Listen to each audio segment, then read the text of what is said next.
হরে কৃষ্ণ। আজ 12ই এপ্রিল শনিবার পবিত্র হনুমান জয়ন্তীর দিন। আজকের এই শুভ দিনে অনেকেই ভক্তি এবং শ্রদ্ধার সহিত ব্রত করবে, হনুমানজির পুজো করবে, যার পুজো করার মাধ্যমে জীবনের সমস্ত বিপদ দূরীভূত হয় এবং হনুমানজির কৃপা লাভ হয়। তো আজকের এই দিনে যারা ব্রত করবেন কিংবা না করবেন, সকলেরই উচিত ভক্তি ভরে এই হনুমান জয়ন্তীর বিশেষ ব্রত কথা শ্রবণ করা। এতে অনেকাংশেই এই ব্রতের ফল লাভ করা যায়। তাই আজকের এই পর্বে আমরা সেই প্রসঙ্গে জানার চেষ্টা করব। সকলকে স্বাগতম জানাচ্ছি আমাদের এই ধর্মীয় তথ্যমূলক চ্যানেলে। আমরা চেষ্টা করি এরকমই সনাতন ধর্মের ধর্মীয় তথ্যগুলোকে আপনাদের সাথে উপস্থাপন করতে, শেয়ার করতে। তাই আসুন আগামী কিছুক্ষণ সময় একসঙ্গে ধৈর্য ধরে আজকের এই গুরুত্বপূর্ণ তথ্যগুলো জেনে নেই। আশা করছি আজকের এই তথ্যগুলো আপনাকে অবশ্যই সমৃদ্ধ করবে। ভালো লেগে থাকলে অবশ্যই একটা লাইক করে কমেন্টে জয় শ্রী হনুমানজির জয় একবার হলেও লিখে যাবার অনুরোধ জানাচ্ছি। দেখেন, এই যে হনুমান জয়ন্তী কেন বলা হয়, কেননা এই দিনে স্বয়ং পবনপুত্র হনুমান মহাবলশালী, শুধু বলশালী নয়, এই পবনপুত্র হনুমান তিনি পশু হওয়া সত্ত্বেও, তিনি একটা সাধারণ হনুমান হওয়া সত্ত্বেও তিনি কিন্তু রামের সেবা করে গিয়েছেন। জগতে রামের এত মহান ভক্ত হনুমানের মতো কাউকে পাবে না। তাই সেই হনুমানজির পুজো করার মাধ্যমে শুধু যে হনুমানের কৃপা লাভ হয় এরকমটা নয়, হনুমানের পুজো করলে এতে ভগবান রামচন্দ্র পর্যন্ত তাকে কৃপা করে। আর যার উপরে ভক্ত এবং ভগবানের দুজনেরই কৃপা আশীর্বাদ থাকে, জগতের কোনো অশুভ শক্তির সাধ্য নেই তাকে ক্ষতি করতে পারে। সেজন্য এই হনুমান জয়ন্তীর দিনটি একটি বিশেষ গুরুত্বপূর্ণ দিন। এই দিনে অনেক কৃষ্ণ ভক্তরা প্রশ্ন করেন যে আমরা কি হনুমান জয়ন্তী পালন করতে পারবো কিনা। কি কৃষ্ণ ভক্ত, কি রাম ভক্ত, কি বিষ্ণু ভক্ত, যেই হোক না কেন, সকলেই একান্ত ভক্তির সহিত এই হনুমান জয়ন্তী পালন করতে পারবেন। কেন, হনুমান যদি প্রসন্ন হয় তবে সে ব্যক্তির প্রতি ভগবান রামচন্দ্র আপনা থেকেই প্রসন্ন হয় হনুমানের দয়া হলে। তাই সকলে এই দিনটি বিশেষ করে পালন করবেন। কি শৈব শাক্ত গানপত্য বৈষ্ণব। পাশাপাশি হচ্ছে এই দিনে স্বয়ং হনুমান দেবতা আবির্ভূত হয়েছেন বা জন্মগ্রহণ করেছেন। সেজন্য এই হনুমানের যারা পুজো করে বা এই হনুমান জয়ন্তী ব্রত পালন করে তাদের কি উপকার হয়ে থাকে, বলা হয়েছে হনুমান সংকট নাশন। যেমন ভগবানের অবতার হচ্ছে নৃসিংহদেব। যদি কোনো ভক্ত বিপদে পড়ে তখন যদি নৃসিংহদেবকে স্মরণ করে, সেক্ষেত্রে নৃসিংহদেবের কৃপায় তার সেই বিপদ থেকে উদ্ধার হয়ে থাকে। এই হচ্ছে ভগবান নৃসিংহদেব, যিনি ভক্তদের সংকট বিপদ দূরীভূত করে। কিন্তু এই ভগবানের আরেকজন ভক্ত রয়েছে, যিনি হচ্ছেন হনুমানজি। তার শরণ গ্রহণ করলে, তার শরণ মাত্রই ভক্তের সমস্ত বিপদ কেটে যায়। স্বয়ং হনুমানজি তাকে সমস্ত বিপদ থেকে উদ্ধার করে থাকে। বিধায় এই হনুমানজির একটা নাম হচ্ছে সংকট নাশন। ভারতবর্ষের অনেক হাজার হাজার লক্ষ লক্ষ ভক্ত রয়েছে যারা শুধুমাত্র বজরাঙ্গবলীর পুজো করে থাকে। কারণ এটি ভগবান বলেছেন, মোর ভক্ত নাহি পূজে, মোরে পূজে মাত্র, দাম্ভিক সে নহে মোর প্রসাদেরও পাত্র। আমার ভক্তের পুজো করবে না, কিন্তু আমার পুজো করবে সে ব্যক্তি দাম্ভিক, আমার কৃপার পাত্র নয়। আমি তাকে কৃপা করি না, কিন্তু যে ব্যক্তি আমার ভক্তের পুজো করে আমি তার প্রতি অত্যন্ত প্রসন্ন হয়ে থাকি। শ্রী রাম ভক্ত হনুমান এই শুভ দিনে, আজকের এই শুভ দিনে আপনারা অবশ্যই একটুকু ব্রত না করতে পারলেও একটুকু বিশেষভাবে পালন করবেন। কিছু নিয়ম আজকের এই শুভ দিনে অবশ্যই মেনে চলা প্রয়োজন। সেজন্য যারা এই আজকের দিনটি মেনে চলবে, আজকের দিনে ব্রত করবে, তাদের জীবনের বিঘ্ন বিনাশ হয়ে থাকে। তো অনেকে প্রশ্ন করেন যে আজকের এই হনুমান জয়ন্তীর দিন কিভাবে ব্রত করতে হয়। আমি তো আগের দিনে আমিষ খেয়ে ফেলেছি, সেক্ষেত্রে আমি কি ব্রত করতে পারবো? কেননা নিয়ম রয়েছে, যে কোনো ব্রতের আগের দিনে সংযম পালন করতে হয়, নিরামিষ খেতে হয়, তারপরে স্ত্রী সঙ্গ করা উচিত নয়, মাছ মাংস আদি খাবার গ্রহণ করতে নেই। তো কথা হচ্ছে, আমি ভুল করে এই মানে গতকালকে আমিষ খেয়ে ফেলেছি, তাহলে কি আমি আজকে এই হনুমান জয়ন্তীর ব্রত পালন করতে পারবো কিনা? হ্যাঁ, সেক্ষেত্রে হচ্ছে আপনি ভুল করে করেছেন, ইচ্ছা করে তো আর করেননি, তাই আরো জানতেন না আজকে হনুমান জয়ন্তী। অনেক সময় আবার অনেকের আছে পরিবেশ কমে নিরামিষ খাওয়া হচ্ছে না, যেমন পরিবেশই এমন, হোস্টেলে থাকে অথবা বিদেশে কাজকর্ম করে, তথাপিও হনুমানজির প্রতি ভক্তি রয়েছে, হনুমানজির কৃপা লাভের জন্য এই ব্রত পালন করতে চায়। পরিবেশ ক্রমে নিরামিষ খাওয়া হয়নি, সেক্ষেত্রে কি পালন করতে পারবে না? অবশ্যই পারবে। যদি ভুল করে হোক বা আপনি পরিবেশ ক্রমে খেয়ে ফেলা হয়েছে আমিষ, তথাপিও আজকের এই দিনে ব্রত করতে পারবেন যে কেউ। এবং আজকের দিনটি বিশেষ করে কাটাবেন। শত ব্যস্ততা থাকলেও এই একটা দিন যারা হনুমানের প্রতি ভক্তি রয়েছে, সবাই তো আর হনুমানের প্রতি ভক্তি নেই, যাদের রয়েছে বজরাঙ্গবলীর প্রতি ভক্তি, তারা শত ব্যস্ততার মধ্যেও আজকের এই শুভ দিনটি ভালোভাবে কাটাবেন। হনুমানজির পুজো করা উচিত, রামের পুজো করা উচিত। আর এই হনুমানের পুজো করলে হনুমান কতটা প্রসন্ন হয়, তার থেকেও যদি কোনো ভক্ত আজকের এই শুভ দিনে সেই রামের পুজো করতে পারে, এতে রামচন্দ্র আরো বেশি খুশি হয়ে থাকে, আরো বেশি প্রসন্ন হয়। একবার এমন হচ্ছিল যে একটা ভক্ত, তিনি রামের নাম জপ করতেছে, রাম রাম রাম বলে উচ্চারণ করতেছিল। তো ওই সময়ে হনুমানজি আকাশ থেকে যাচ্ছিল লাফ দিয়ে। তো আকাশ থেকে যাচ্ছিল, হঠাৎ খেয়াল করলো কি কোন এক ভক্ত তিনি রামের নাম জপ করছে। হনুমানজি মনে মনে চিন্তা করলো যে কে আমার রামের নাম জপ করে, যাই তো একটুকু দর্শন করে আসি, তাকে একটুকু প্রণাম করব। জগতে রাম ভক্ত বড় দুর্লভ, যাই আমি তাকে দর্শন করে আসি। ঠিক আছে, হনুমানজি উপর থেকে নামলো নিচে। নিচে নেমে খুঁজতে খুঁজতে দেখতে পেল যে ব্যক্তি রামের নাম জপ করে তিনি হচ্ছে টয়লেটে বসে, মানে মলমূত্র পরিত্যাগ করে ওই অবস্থায় রামের নাম স্মরণ করছে। তো হনুমান রেগে গেল, মূর্খ, অপবিত্র অবস্থায় বসে তুমি রামের নাম জপ করো, দেখাচ্ছি। হনুমানজি ঠাস করে তার গালে একটা চর দিয়ে দিল। তো সেই ভক্তটা কষ্ট পেয়েছে, গালে হাত দিয়ে কান্না করছে, রামের নাম জপ করছে। ঠিক আছে, হনুমানজি রেগে চলে আসলো অযোধ্যায়। অযোধ্যায় এসে দেখছে সে রামচন্দ্র ভগবান গালে হাত দিয়ে সিংহাসনে বসে রয়েছে। তো হনুমান প্রণাম করলো রামকে, বলল প্রভু আপনার গালে হাত কেন? যখনই ভগবান হাত সরিয়েছে দেখি 5টা আঙুলের দাগ সেই প্রভুর গালে পড়ে গিয়েছে। তখন রাম বলল, হনুমান, আমার এক ভক্ত আমার নাম স্মরণ করছিল, তখন আমি তার হৃদয়ে ছিলাম, কিন্তু সেই ব্যক্তিকে একটা ব্যক্তি পাশ মানে চর মেরেছে। তো দেখো সেই কষ্টটা আমার গায়ে পড়েছে, আসলে তাকে চর মারা হয়নি, আমি তার হৃদয়ে ছিলাম, তাই আমাকে চর মারা হয়েছে। হনুমান তখন তার ভুল বুঝতে পারলো। তাই হনুমানজি তাকেই বেশি কৃপা করে যিনি রামের সেবা করে, রাম ভক্ত হয়ে থাকে। আজকের এই শুভ দিনে শুধুমাত্র হনুমান পুজো নয়, হনুমানের সঙ্গে রামের পুজো করতে হয়, এতে রামচন্দ্র ভগবান আরো বেশি প্রসন্ন হয়ে থাকে। শুধু রামচন্দ্র নয়, হনুমানেরও কৃপা বেশি করে লাভ করা যায়। তাই এই দিনে অবশ্যই প্রত্যেকে চেষ্টা করবেন একটুকু বিশেষ করে রাম এবং হনুমানের, ভক্ত ভগবানের পুজো করতে। কেননা শুধুমাত্র ভক্তের পুজো করলেও হবে না, ভক্তের সঙ্গে ভগবানের পুজো করতে হয়। দ্বিতীয়ত হচ্ছে আবার একাকী কেবলমাত্র ভগবানের পুজো করে কিন্তু ভক্তদের সম্মান করে না, গুরু সেবা করে না, এতেও কিন্তু হবে না। গুরু সেবা করে তারপরে ভগবানের সেবা করলে এতে ভগবান সর্বাপেক্ষা বেশি প্রসন্ন হয়ে থাকে। তাই বলা হয়েছে এই পুজো, অনেকে প্রশ্ন করে যে হনুমান তো হচ্ছে ব্রহ্মচারী ছিলেন, তাকে মায়েরা স্পর্শ পর্যন্ত করা উচিত নয় হনুমানের বিগ্রহ, এরকম একটা কথা পাওয়া যায়। সেক্ষেত্রে অনেক মায়েরা প্রশ্ন করে যে এই হনুমানের পুজো কারা করতে পারবে? হনুমান পুজো যে কেউ করতে পারবেন, কি সধবা কি বিধবা, কি পুরুষ কিংবা নারী, যে কেউ হনুমান পুজো করতে পারবেন। তবে হ্যাঁ, যেহেতু একটা বিষয় রয়েছে হনুমান হচ্ছে ব্রহ্মচারী ছিলেন, সেক্ষেত্রে অনেকে আছে মায়েরা অনেক সময় হনুমান পুজো করে না, আমি বলবো অবশ্যই করতে পারবেন। কেন? হনুমান হচ্ছে পিতৃতুল্য গুরুদেব, তার পুজো শ্রদ্ধা ভরে যে কেউ করতে পারবেন, এটা দোষণীয় নয়। তবে একটা বিষয় রয়েছে, এটি হচ্ছে শনিবার, আজকের এই শুভ দিনে শনিবারে পড়েছে এবছরের হনুমান জয়ন্তী। সেই মানে চৈত্র মাসের পূর্ণিমা তিথিতে হনুমান আবির্ভূত হয়েছিলেন বা জন্মগ্রহণ করেছেন।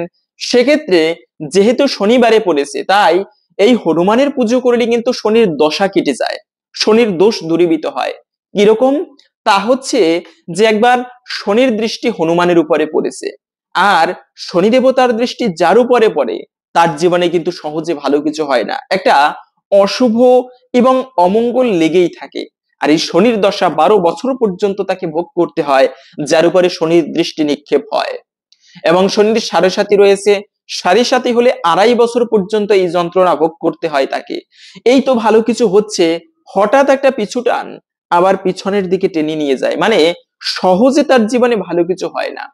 তো এরকমটা যদি হয়, সেক্ষেত্রে বলা হয়েছে হনুমান চল্লিশা যদি কেউ হনুমান চল্লিশা শনিবারে পাঠ করতে পারে, হনুমানজির কৃপায় তার সেই শনির দশা পর্যন্ত কেটে যায়। তো একবার শনি দেবতার দৃষ্টি হনুমানজির উপরে পড়েছে, হনুমানের কাছে গিয়ে বলল, এই হনুমান, তোমার উপরে আমার ভর পড়েছে। ঠিক আছে, হনুমান হচ্ছে সরল মনা, তিনি বলল ঠিক আছে তোমার যা করার তাই করো। শনি দেবতা গিয়ে হনুমানের মাথায় ভর করেছে। হনুমান কি করলো, বলশালী তো হনুমান, বিশাল একটা পর্বত নিয়ে সেই শনি দেবতার গায়ের উপরে, মাথার উপরে রেখে দিল। আর এই শনি দেবতা অত শক্তি নেই হনুমানের মতো, সে তো মৃতপ্রায় অবস্থা, প্রাণ ভিক্ষা চাইলো হনুমানের কাছে, প্রভু আমাকে রক্ষা করো, আমার ভুল হয়ে গিয়েছে। হনুমান তখন আবার মাথা থেকে সেই পর্বতটা নামিয়ে রাখলো। তখন শনি দেবতা হনুমানজিকে বলেছিল, প্রভু আজ থেকে কথা দিলাম, যারা তোমার ভক্ত হবে তাদের উপরে এই শনির দশা প্রভাব খাটাবে না। শুধু তাই নয়, তোমার উপরে আর কখনোই শনির দৃষ্টি পড়বে না। তাই যারা হনুমানের ভক্ত হয় জগতে, তাদের উপরে কখনো এই শনির দশা প্রভাব খাটাতে পারে না। তো সেক্ষেত্রে অনেকে আছে এই আজকের এই শুভ দিনে হনুমান চল্লিশা পাঠ করবে, কারণ এটি বজরাঙ্গবলীর জন্মতিথি, মানে আবির্ভাব জয়ন্তী, যাকে হনুমান জয়ন্তী বলা হয়। সেক্ষেত্রে আজকের এই শুভ দিনে হনুমানের 108 নাম রয়েছে, তা জপ করা, তারপরে হনুমান চল্লিশা পাঠ করা, এ সকল কিছু মঙ্গলময়। তবে মায়েদের যদি বিশেষ অশৌচ অবস্থা আসে, বলার উদ্দেশ্য হচ্ছে মায়েদের যখন বিশেষ অসুচি অবস্থা আসে, তখন কিন্তু উচিত নয় এই হনুমান চল্লিশা পাঠ করা বা হনুমানের গ্রন্থ পাঠ করা। আপনি আপনি ব্রত করতে পারেন আপনি, কিন্তু সেই পুজো পার্বণ করা থেকে বিরত থাকতে হবে। অনেক মায়েরা রেগে গিয়ে প্রশ্ন করে, আরে কি হয়েছে, যদি শরীর খারাপ হয়, মানে মাসের মধ্যে যে মায়েদের সমস্যা হয়, তাহলে কি হয়েছে, পুজো করা যাবে না? হ্যাঁ, পুজো করতে পারবেন, তবে সুচিতার একটা বিষয় প্রয়োজন। শুদ্ধ মানে সেবা করতে হয়, মনটা যদিও শুদ্ধ, কিন্তু শারীরিক একটা পবিত্র অপবিত্রতার বিষয় থাকে। সেজন্য উচিত নয় ওই সময় বজরাঙ্গবলীর পুজো করা, এটি একটি অপরাধের। আপনি ব্রত করতে পারেন বা হনুমানজির লীলা কথা পাঠ করতে পারেন, শ্রবণ করতে পারেন, কিন্তু ওই সময়ে সাক্ষাৎ হনুমানের সেই চল্লিশা, হনুমান চল্লিশা পাঠ করা, হনুমানের পুজো করা, এই থেকে বিরত থাকা উচিত। এমনি আপনি যখন শরীর ভালো হবে তখন এগুলো পাঠ করতে পারেন, শ্রবণ করতে পারেন। এবং এই দিনে, এই হনুমান জয়ন্তীর আজকের এই শুভ দিনে কিছু নিয়ম আমাদের অবশ্যই মেনে চলা প্রয়োজন। আমরা অনেকে আছে ব্রত করব, কিন্তু এই কার্যগুলো করে থাকি, এতে যতই ব্রত করি ততটা কিন্তু ব্রতের ফল প্রাপ্ত করা যায় না। প্রথমত হচ্ছে আমিষ খাবার ভক্ষণ করবে না। মনে রাখবে, এই দিনে ব্রত করেন কিংবা না করেন, আমিষ ভক্ষণ থেকে বিরত থাকা উচিত। যারা আধ্যাত্মিক স্তরে উন্নতি লাভ করতে চান, তাদের প্রথমত হচ্ছে চেতনাকে শুদ্ধ করতে হয়, নির্মল করতে হয়। আর চেতনাকে নির্মল করার জন্য সর্বপ্রথম হচ্ছে আহারের সূচিটা আনা প্রয়োজন। অনেকে বলে, আরে কি হয়েছে, মানুষের খাবার রাজসিক, মাছ মাংস এগুলো খাবে, এগুলো দেহের ধর্ম। হ্যাঁ, খেতে পারেন, কিন্তু এর ফলে কিন্তু চেতনা নির্মল হয় না। ভগবান শ্রীকৃষ্ণ গীতার মধ্যে পর্যন্ত বলেছেন সাত্বিক খাবার গ্রহণ করবে, এতে শরীর নিরোগ থাকে, দীর্ঘদিন বেঁচে থাকা যায় সুস্থভাবে। এই যে যে যত বেশি মানে মাছ মাংস গ্রহণ করে, সে তত বেশি কিন্তু তার মধ্যে ক্যান্সার সৃষ্টি হয়, ভয়ানক রোগের সৃষ্টি হয়। তাই শরীরকে সুস্থ রাখতে হলে পর্যন্ত সাত্বিক খাবার গ্রহণ করতে হয়। যেমন ডাক্তারেরা বর্তমানে বলে থাকে বেশি বেশি ফলমূল খাবে, শাকসবজি খাবে, মাছ মাংস যতটা সম্ভব কমিয়ে খাবে। এই যে পত্রিকায় পর্যন্ত বের হয় তেলাপিয়ার মাংসে কত ভয়ানক, তেলাপিয়া মাছে কত ভয়ানক ক্যান্সার, তারপরে হচ্ছে হাঁসের মাংসে কত কোলেস্টেরল, ভয়ানক ক্যান্সারের সৃষ্টি করে। তো এগুলো থেকে বিরত থাকা উচিত অন্তত পক্ষে। এমনিতে আমি বলছি না যারা মাছ মাংস খায় তারা খারাপ, তাদের দ্বারা ঠাকুর পুজো হবে না, এমনটা নয়। তবে অন্তত পক্ষে কিছু শুভ দিন আমাদের অবশ্যই মেনে চলা প্রয়োজন। যেমন হনুমান জয়ন্তীর দিন, এই সমস্ত দিনে আপনি ব্রত না করলেও ভগবানের প্রসাদ রয়েছে। আর এই প্রসাদে সর্বদুঃখানাম হানিরস্য পূজায়তে, প্রসাদের মাধ্যমে সমস্ত দুঃখ দূরীভূত হয়। ভগবানের ভোগ দর্শন করলে দুর্ভাগ্য নাশ হয়। স্বয়ং ভগবান মা পার্বতীকে, এই হনুমানজিকে, হনুমান হচ্ছে কিন্তু স্বয়ং মহাদেবীরই অবতার হনুমানজি, সাধারণ কোনো দেবতা নয়। এই প্রসাদ গ্রহণ করুন আজকের এই শুভ দিনে, রামের প্রসাদ। হনুমানজি কোনো খাবার গ্রহণ করতো না যে খাবার আমার রামের প্রসাদ নয়। ভগবান রামের প্রসাদ ছাড়া হনুমান কোনো কিছু গ্রহণ করতো না। এমনকি হনুমান এত বড় ভক্ত ছিল যে একবার সেই অযোধ্যায় রামচন্দ্র ভগবান ফিরে এসেছে, লঙ্কাকে বিজয় করলো, রাবণ বধ করলো, মা সীতাকে উদ্ধার করলো। তখন মা সীতা অযোধ্যাপুরীতে এসে রামচন্দ্র ভগবান সবাইকে অনেক কিছু দান করছে, ব্রাহ্মণদেরকে ডেকে বাবা দশরথের আত্মার শান্তি কামনায় অনেক কিছু স্বর্ণদানা এগুলো দান করছে। তো হনুমান একটুকু রামের প্রতি অভিমান করে, কেন, যে প্রভু রাম সবাইকে সবকিছু দান করছে, আমাকে কিছু দিচ্ছে না। হনুমান একটুকু দূরে গিয়ে অভিমান করে, মানে বা সন্তান যেরকম বাবার প্রতি রাগ করে, ওই রকম হনুমানজি প্রভু রামের প্রতি রাগ করে একটুকু দূরে বসে আছে। এটা লক্ষ্য করেছিল মা সীতা যে হনুমান অভিমান করে আছে। তাই মা সীতা কি করলো, হনুমানকে ডেকে কাছে নিল যে হনুমান আসো। মা সীতাকে একবার রামচন্দ্র ভগবান মানে দিব্য মণি মহামূল্যবান মুক্তো দিয়ে তৈরি করা হয়েছিল একটা গলার হার, সেই হার ভগবান রাম সীতাকে উপহার দিয়েছিল। মা সীতা কি করেছে, গলা থেকে সেই হার খুলে হনুমানকে পরিয়ে দিয়েছে।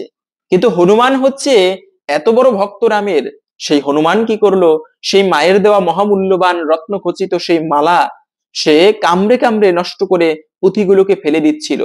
পাশে বসা ছিল লক্ষণ। লক্ষণ রেগে গিয়ে হনুমানকে বললো, এই হনুমান সাবধান, আমি তোমার মস্তক ছেদন করব, তুমি সীতা দেবীর দেওয়া হারকে এরকম নষ্ট করে ফেলে দিচ্ছ। তখন হনুমান বলল, প্রভু তুমি তুমি না বুঝে আমাকে ভুল বুঝো না, আসলে আমি এই মুক্তোর মধ্যে খুঁজতেছিলাম কোথায় আমার রামকে পাওয়া যায়, কিন্তু কোথাও আমার রামকে পেলাম না, তাই এগুলো নষ্ট করে আমি ফেলে দিচ্ছি। কেন, যে জিনিসের মধ্যে রাম পাওয়া যায় না তাকে আমি গ্রহণ করি না। তখন লক্ষণ বলেছিল, আচ্ছা তুমি এত বড় ভক্ত, তুমি এত বড় ভক্ত রামের, দেখাতে পারবে তোমার হৃদয়ে রামের বাস? তখন হনুমান কোনো কথা না বলে নিজের বুক চিরে বক্ষ বিদীর্ণ করে দেখিয়ে দিয়েছিল, তার হৃদয়ের মধ্যে রাম সীতার ছবি দেখিয়েছিল, রাম সীতা তার হৃদয়ে অবস্থান করে। এ হচ্ছে হনুমান। আর সেই হনুমান সাধারণ কোনো ব্যক্তি নয়, তার পুজো করবে গর্বের সহিত। আমি হনুমানজির পুজো করি, রাম ভক্ত হনুমান, কোনো সংকট জীবনে আসতে পারে না।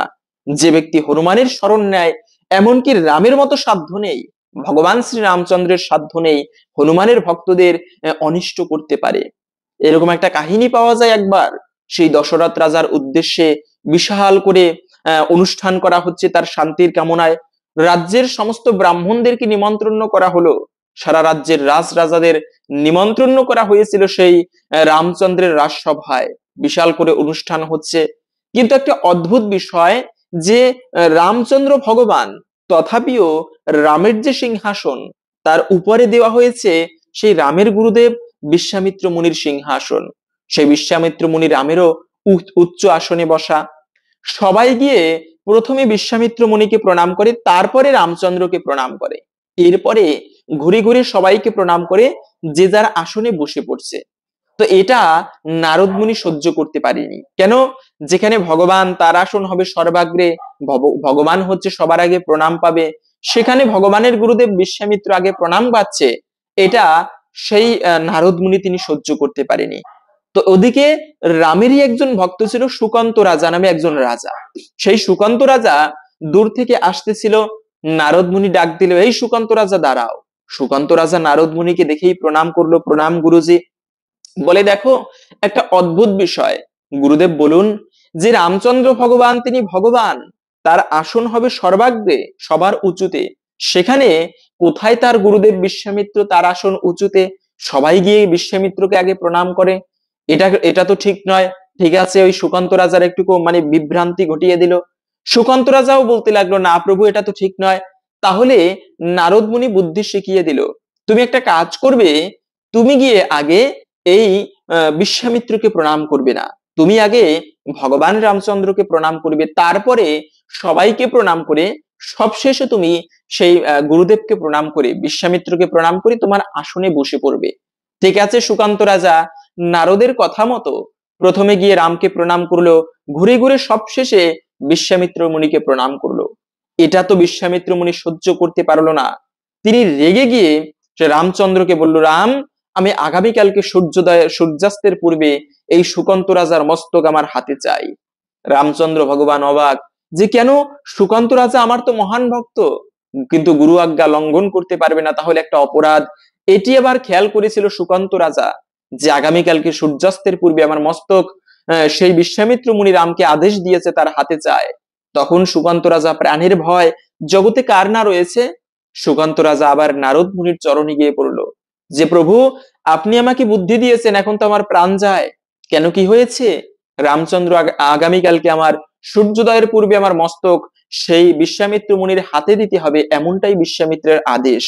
ঠিক আছে, তখন নারদ মুনি বলল, দেখো তোমাকে রক্ষা আমিও করতে পারবো না, ভগবান রামচন্দ্র তোমাকে বধ করতে আসবে, কে তোমাকে রক্ষা করতে পারে? তবে একটা ব্যক্তি রয়েছে যে তোমাকে রক্ষা করতে পারে, তিনি হচ্ছে রাম ভক্ত হনুমান। তুমি একটা কাজ করো, কি যেই হনুমান প্রতিদিন রামের রাজসভায় সেবা করার পরে বাড়িতে গিয়ে মা অঞ্জনাকে প্রণাম করে তারপরে অঞ্জনা দেবীর সেবা করে, মায়ের সেবা করে রামের সেবা করার পরে। তাই এই হনুমান মাতৃভক্ত। প্রথমে তুমি একটা কাজ করো, কি তুমি হনুমানের মায়ের চরণে গিয়ে প্রাণ ভিক্ষা চাও। হনুমানের মা যদি তোমাকে কৃপা করে তবে হনুমান তোমাকে রক্ষা করতে পারবে। ঠিক আছে? তো এই মানে সুকান্ত রাজা তখন হনুমানের মা অঞ্জনা দেবীর চরণে গিয়ে পড়লো, মা আমার প্রাণ ভিক্ষা দিন। বলে কি হয়েছে আগে বলো। বলে না মা, আপনি কথা দিন আমার প্রাণ ভিক্ষা দেবেন। বলে দেখো যদি আমার সামর্থ্য থাকে আমি তাই করব। ঠিক আছে, তখন সমস্ত কথা বলল। বলে আচ্ছা আমার হনুমান আসুক, হনুমানকে বলবো তখন সে তোমাকে রক্ষা করবে। ঠিক আছে, হনুমান আসলো, হনুমানকে সব কথা জানালো। হনুমান তখন সুকান্ত রাজাকে ডেকে বলল, দেখো আগামীকালকে রামচন্দ্র ভগবান তোমাকে বধ করতে আসবে, কিন্তু তুমি একটা কাজ করবে, কি যে আগামীকালকে তুমি নির্জলা উপবাস করে একান্ত মনে রামের নাম জপ করবে, রাম রাম বলে ডাকবে। রামচন্দ্র ভগবান তোমাকে বধ করবে না। তথাপিও যদি বধ করতে আসে, তীর ধনুক সংযোজন করে, তখন তুমি রাম সীতা বলে ডাকবে, রামচন্দ্র ভগবান তোমাকে বধ করবে না। এরপরেও যদি দেখো কাজ হচ্ছে না, তখন রাম সীতা হনুমান বলে ডাকবে, রামেরও সাধ্য নেই তোমাকে বধ করতে পারে। দেখি কে রক্ষা করে আজকে ভক্ত ভগবানের এই লীলা। নারদ মুনি অপেক্ষা করে আছে দর্শন করার জন্য। ঠিক আছে, পরের দিনে সুকান্ত রাজা আকুল প্রাণে রামকে ডাকছে বটবৃক্ষের নিচে বসে। রাজ সিংহাসন পরিত্যাগ করে সুকান্ত রাজা গাছতলায় এসে সেই রামের নাম আকুল প্রাণে রাখছে। ওদিকে রামচন্দ্র ভগবান জানে সুকান্ত রাজা আমার মহান ভক্ত, তিনি সুকান্ত রাজাকে কি করে বধ করবেন। কিন্তু এই যে গুরুদেবের আদেশ, গুরুদেব রামকে গিয়ে ডাকলো, কোথায় রাম, সুকান্ত রাজার মস্তক কোথায়। রামচন্দ্র ভগবান গুরু আজ্ঞা লঙ্ঘন করতে পারবে না, তাই গুরুদেবকে নিয়ে ঘোড়ায় করে যাচ্ছে সুকান্ত রাজাকে বধ করতে। দূর থেকে দেখতে পাচ্ছে সুকান্ত রাজা আমার নাম জপ করছে, কোন সাহসে আমি তাকে বধ করতে পারি। কিন্তু তথাপিও গুরুদেবের আদেশ, তাই তীর ধনুক সংযোজন করলো বধ করার জন্য। সুকান্ত রাজা তখন উপায় না পেয়ে হনুমানের দেওয়া বুদ্ধি অনুযায়ী রাম সীতা বলে ডাকতে লাগলো। রাম মানে রামচন্দ্র তখন তীর ধনুক কেঁপে উঠলো, আরে যে ব্যক্তি সীতা দেবীর নাম স্মরণ করে তাকে কি করে আমি বধ করতে পারি, না এ হয় না, আমি বধ করব না। কিন্তু গুরুদেব বলল, রাম তুমি কেন বধ করবে না, বধ করো তুমি। তখন আবার ওই যে গুরুদেব আদেশ, তাই রামচন্দ্র ভগবান আবার তীর ধনুক নিয়ে উঠলো। তখন সুকান্ত রাজা উপায় না পেয়ে রাম সীতা হনুমান বলে ডাকলো। রামচন্দ্র ভগবান আর থাকতে না পেরে সেই সুকান্ত রাজাকে গিয়ে জড়িয়ে ধরলো, আলিঙ্গন করেছিল, তাকে কৃপা করেছিল। বিশ্বামিত্র মুনিও তার ভুল বুঝতে পেরেছিল। তখন সেখানে উপস্থিত ছিল নারদ মুনি, হনুমান, সবাই এই লীলা দর্শন করেছিল। ভগবান এবং ভক্তের এখানে মিলন হয়েছিল। এ হচ্ছে হনুমান। এই হনুমানের শরণ নিলে রামচন্দ্র ভগবান তাকে কৃপা করতে বাধ্য। তাই এই শুভ দিনে সরল মনে আকুল প্রাণে ভগবান শ্রী হনুমানের শরণ নেবেন, ভগবান শ্রী রামের পুজো করবেন। তবে অনেকে প্রশ্ন করেন, আজকের এই হনুমান জয়ন্তীর দিনে যারা ব্রত করবে তারা কি কি খাবার খেতে পারবে। মনে রাখবে সর্বোত্তম হচ্ছে যদি কেউ ব্রত করার পরে নির্জলা ব্রত করতে পারেন, মানে জল ফোঁটা পর্যন্ত গ্রহণ করবে না, এক ফোঁটা জল পর্যন্ত পান করবে না, এটি হচ্ছে সর্বোত্তম। এতে ব্রতের সম্পূর্ণ ফল প্রাপ্ত করা যায়। তথাপিও অনেকে আছে অসুস্থ, ঔষধ সেবন করতে হবে, কেননা শরীরই যদি না থাকে কিভাবে ধর্ম করবে। তো সেক্ষেত্রে ঔষধ খেতে হয় অনেকের। আবার অনেকে আছে যে মানে মানে পরিশ্রম করতে হয়, সেক্ষেত্রে আপনারা কি কি খাবার খেতে পারবেন, যেমন যে কোনো প্রকার ফল খেতে পারবেন, দুগ্ধ জাতীয় খাবার খেতে পারবেন, যে কোনো প্রকার দুগ্ধ ফল মূলাদি গ্রহণ করতে পারবেন ভগবান রামচন্দ্রকে ভোগ নিবেদন করে। এভাবে করে আপনারা গ্রহণ করতে পারবেন। কিন্তু কথা হচ্ছে উপবাস কতক্ষণ করতে হবে, কখন ব্রতভঙ্গ করতে হবে। মনে রাখবে উপবাস আপনি একাদশীর মতো করতে পারলে এটি সর্বোত্তম। যেমন সারাদিনে কিছু আহার করবে না, পরের দিনে গিয়ে একাদশী ব্রতের মতো পালন করবে সকালবেলা। এরকম যারা সারাদিন ব্রত করবে তারা পরের দিনে সকাল 9টার আগে ভগবানের প্রসাদ দিয়ে ব্রত ভঙ্গ করবেন। তথাপিও অনেকে আবার সারাদিন ব্রত করবে না, সেক্ষেত্রে আপনারা সন্ধ্যাকালের পরে হনুমানজির পুজো করে তারপরে আপনারা ব্রত ভঙ্গ করতে পারেন। এভাবে সন্ধ্যাকালে হনুমানের পুজো দিয়ে। কিন্তু হনুমান পুজোর সর্বোত্তম সময় হচ্ছে কিন্তু প্রভাতকাল। মনে রাখবে সকালবেলার মতো এত উন্নত সময় জগতে কোথাও নেই। 24 ঘন্টার মধ্যে সব থেকে শ্রেষ্ঠ সময় হচ্ছে কিন্তু প্রভাতকাল বা সকালবেলা। প্রভাতকালও নয়, বলা হয় ব্রহ্ম মুহূর্ত।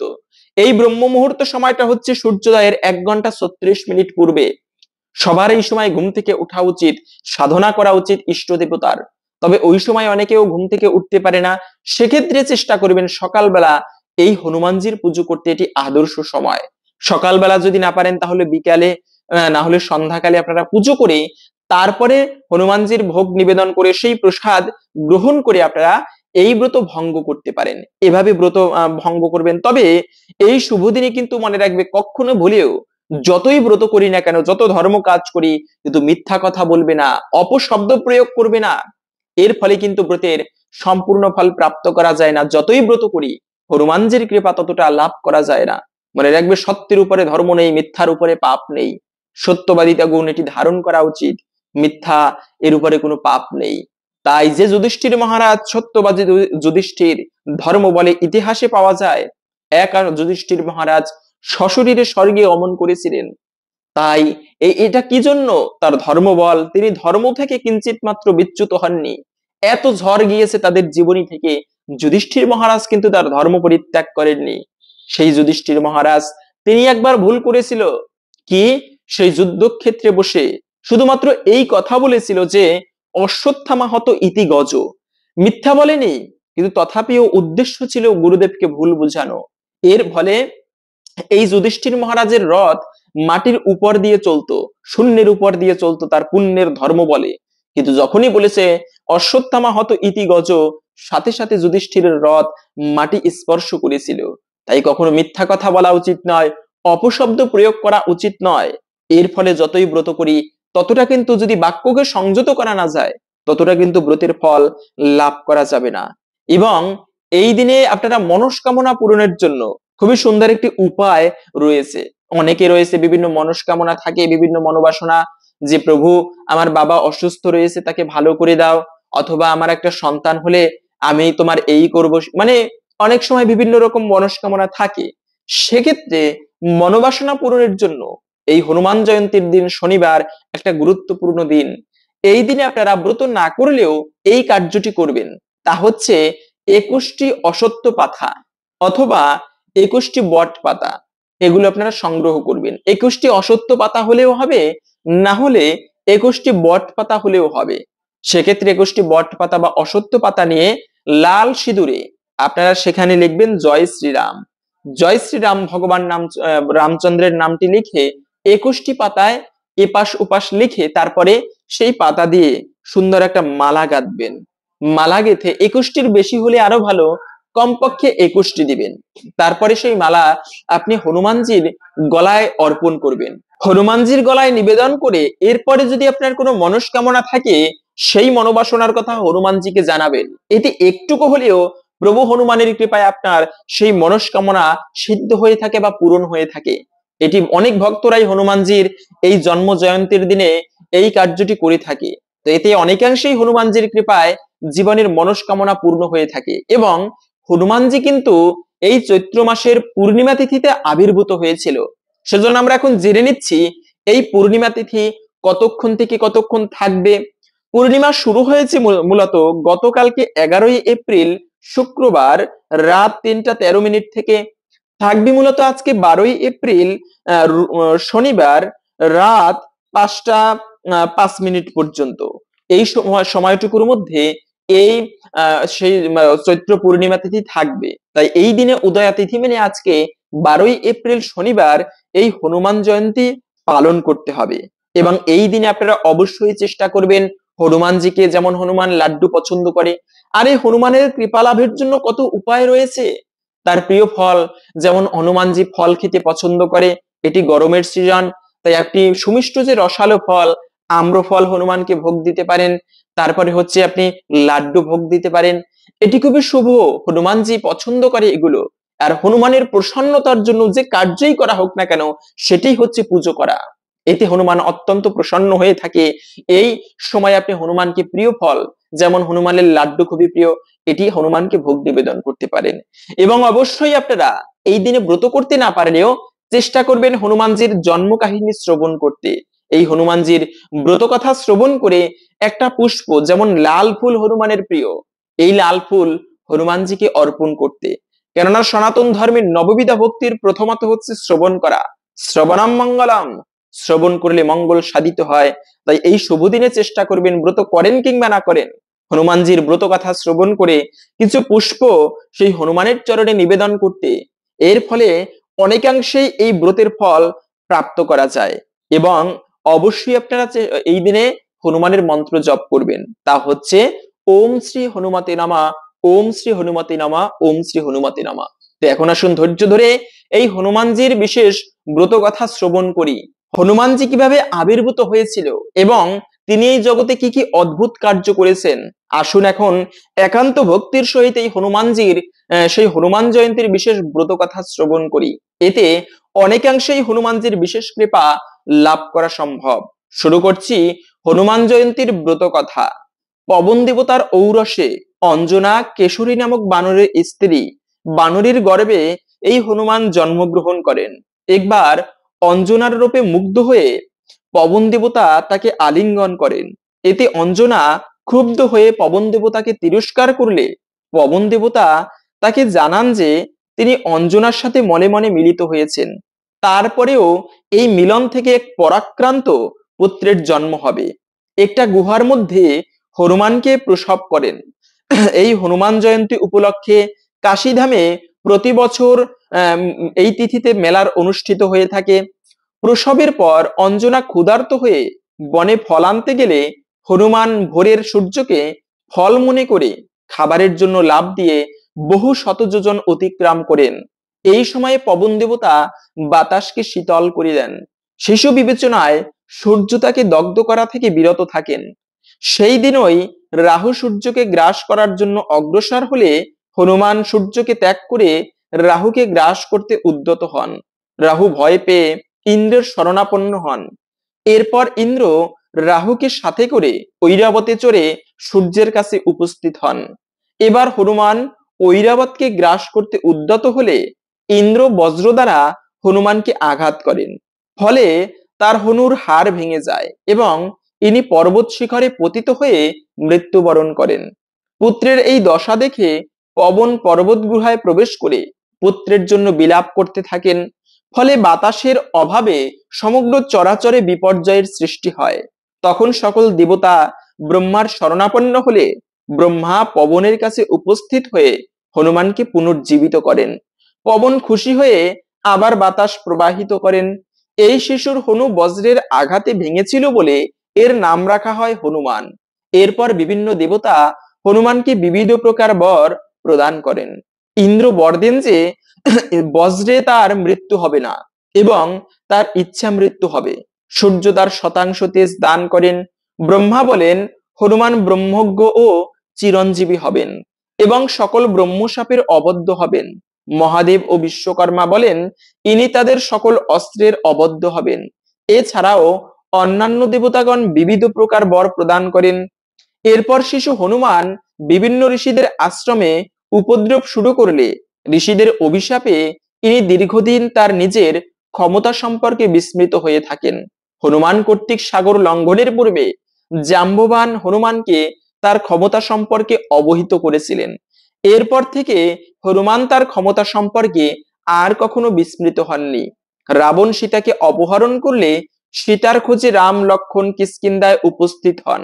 এই সময় সুগ্রীব তাদের পরিচয় জানার জন্য হনুমানকে পাঠান। হনুমান এদের পরিচয় লাভ করার পর রাম লক্ষণ দুই ভাইকে পিঠে চড়িয়ে সুগ্রীবের কাছে এনেছিলেন। এরপর রাবণ ও সীতার অনুসন্ধানে সুগ্রীব বিভিন্ন দিকে চর পাঠান। হনুমান ও রামের আংটি নিয়ে দক্ষিণ দিকে যান। এই অনুসন্ধানকালে সম্পাতির কাছে সীতার অবস্থান জানতে পেরে হনুমান সাগর লঙ্ঘন করে লঙ্কায় উপস্থিত হন। প্রতিমধ্যে পবন দেবতা গন্ধর্ব ও ঋষিরা হনুমানের শক্তি পরীক্ষার জন্য নাগমাতা সুরসাকে পাঠালে ইনি পরীক্ষায় জয়লাভ করে লঙ্কার পথে রওনা দেন। সুরসা রাক্ষস রূপ ধারণ করে হনুমানের পথ রোধ করে বলেন যে দেবতারা তাকে তার খাদ্যরূপে নির্দিষ্ট করেছেন। উত্তরে হনুমান বললেন যে তিনি সীতাকে উদ্ধার করতে লঙ্কায় রামের দূত হয়ে যাচ্ছেন।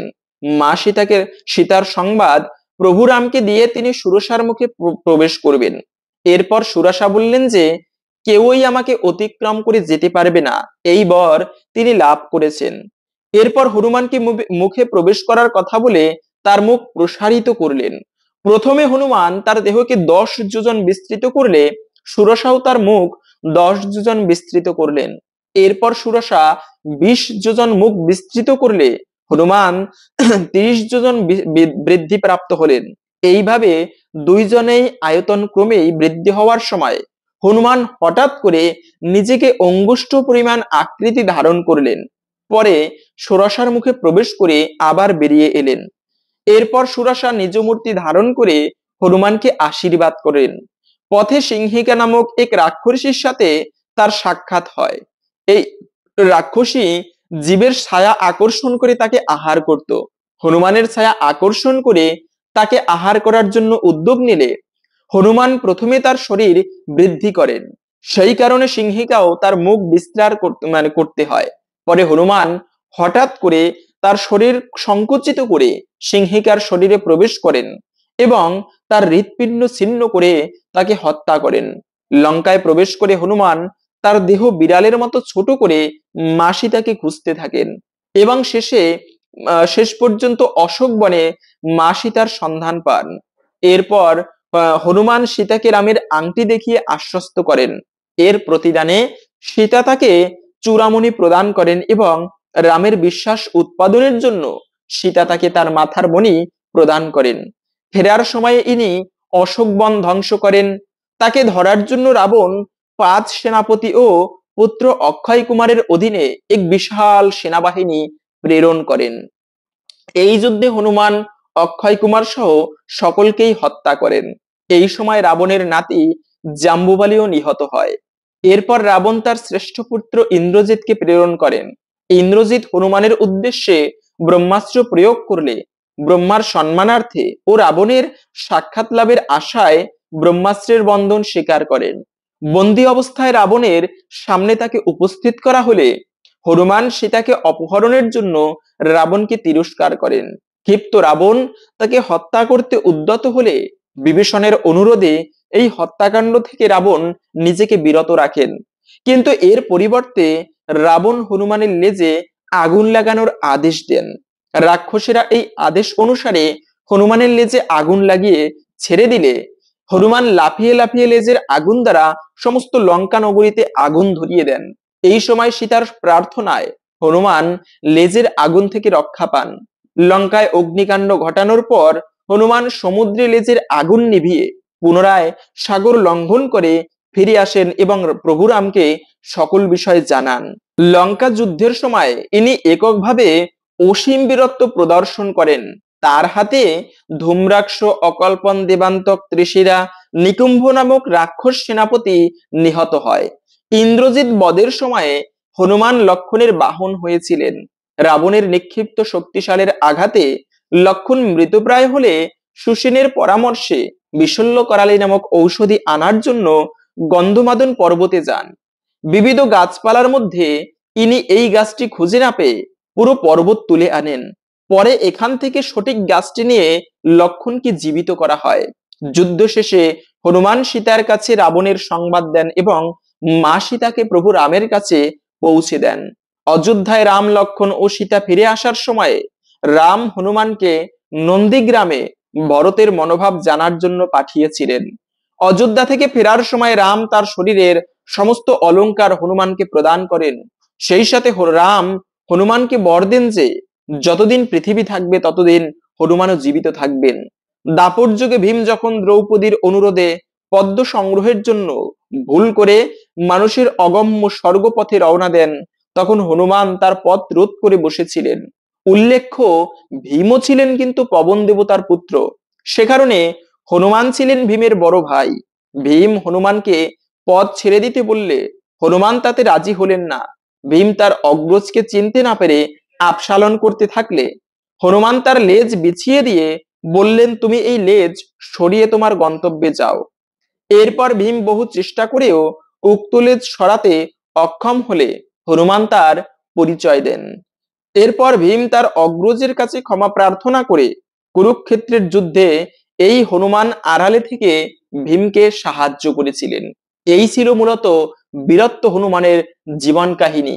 আশা করি বুঝতে পেরেছেন হনুমানজি কতটা বীরত্ব প্রদর্শন করেছিলেন তার জীবনীতে এবং কতটা তিনি রাম ভক্ত। তাই যদি আজকের এই তথ্যগুলো জেনে আপনি সমৃদ্ধ হয়ে থাকেন বা ভালো লেগে থাকে, অবশ্যই একটা লাইক করে কমেন্টে জয় শ্রী রাম ভক্ত হনুমানের জয় একবার হলেও লিখে যাবার অনুরোধ জানাচ্ছি।